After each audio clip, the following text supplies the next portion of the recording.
Hi guys! Once again, welcome na naman po sa ating YouTube channel. Ayan, so for today's content, dahil magbablog na naman tayo, para meron naman po kayong dagdag kaalaman galing sa aking YouTube channel. Ayan, so for today's content, papakita ko sa inyo kung paano maglinis ng bugs na galing sa ukay-ukay. Ayan, so siyempre, I'm sure na makaka-relate kayo nito guys, kung sino yung mga mahilig magpunta sa mga ukay. And then, ako din kasi, pumupunta ako sa mga ukay. Hindi naman ako bumibili ng mga branded talaga na mga ukay-ukay.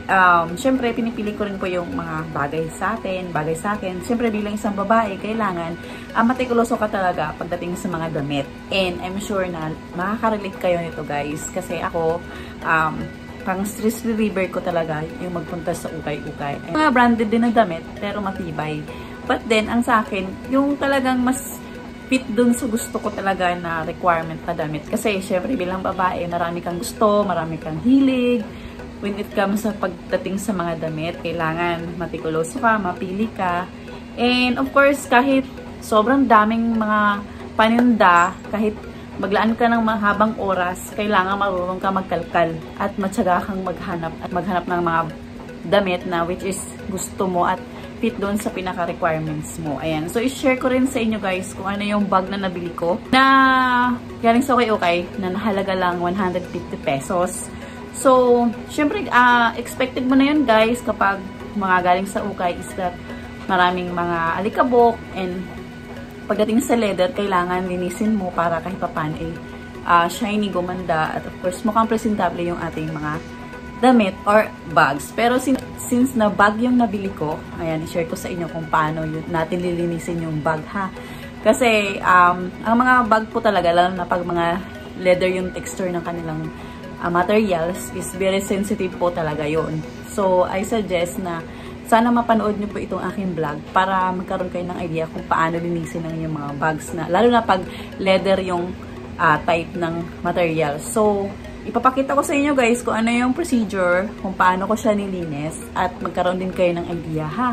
So tara guys, punta na kayo sa aking content for today.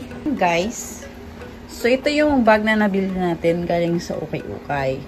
So nakita nyo naman, maganda pa siya yung texture niya and good to know na leather po siya.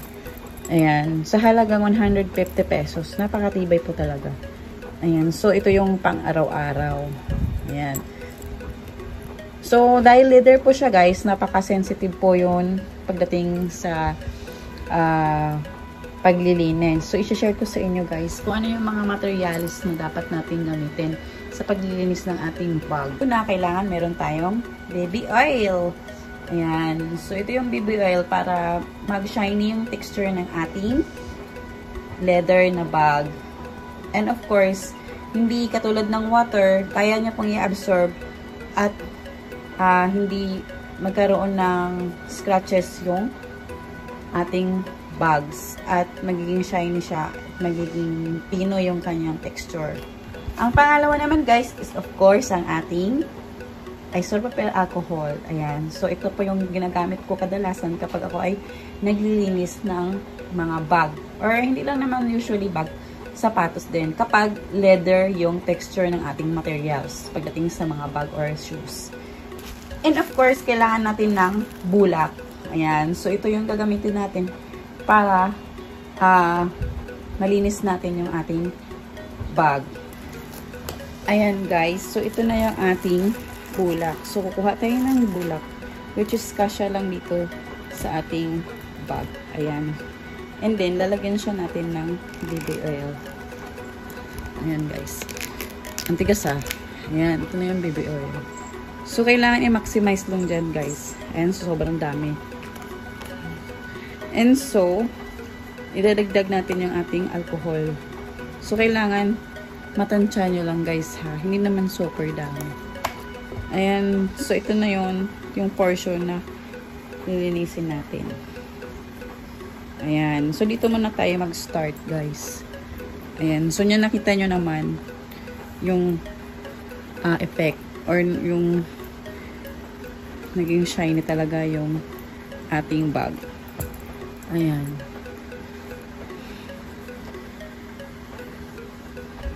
Ayan. So, ito din po. Ayan. So, I suggest na wag kayong gumamit ng tubig kapag naglilinis kayo ng leather or mga leatherette type na materials. Kasi, masisira at masisira po yan. Pansin nyo yung ibang mga bags, pag ginagamitan nyo ng water, nagtutuklap yung kanilang mga leather at nai-expired po kaagad kasi tubig po yung ginagamit nyo. So, ito po yung ginagamit ko kadalasan kapag naglilinis ako ng bag. Ayan. So, shout out dyan sa mga mahilig magpunta sa ukay kasi syempre sa panahon ngayon kailangan maging matipid ka na para sa maging wise ka pagdating sa pagbili ng yung mga RTW na mga gamit. Ayan. And of course guys, i-disinfect mo rin yan. I-sprayhan mo rin ng alcohol yan or kung ano man yun yung loob para matanggal yung mga dumi. Ayan. So, ayan. So, dito, lalo na dito sa portion na to, kasi minsan nanonood yung mga alikabok. And of course, itong hawakan para magmumukha na siyang bago, guys. Diba? Oh, diba? Oh, diba?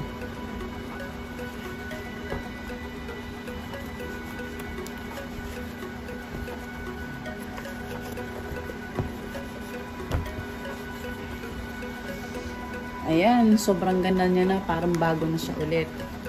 So isara natin siya. Ayan.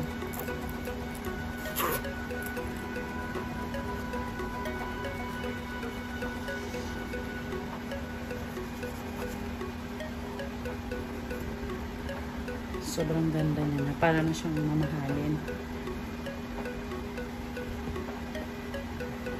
Diba? Sino bang magsasabi na 150 lang yan, guys, di ba? Ikaw ba? Ano ba masasabi mo? 150 lang ba yan?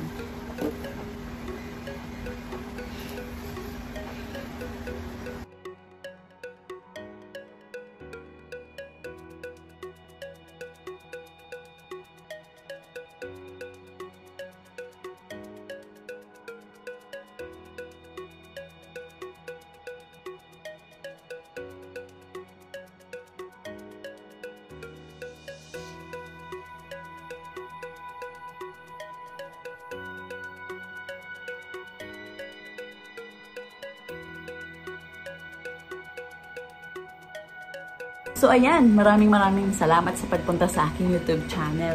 Sana meron naman kayong natutunan at may apply nyo sa pang-araw-araw. Ayan, so don't forget to subscribe and hit the notification bell, guys, para kayo update din sa aking panibagong videos na upload. Salamat!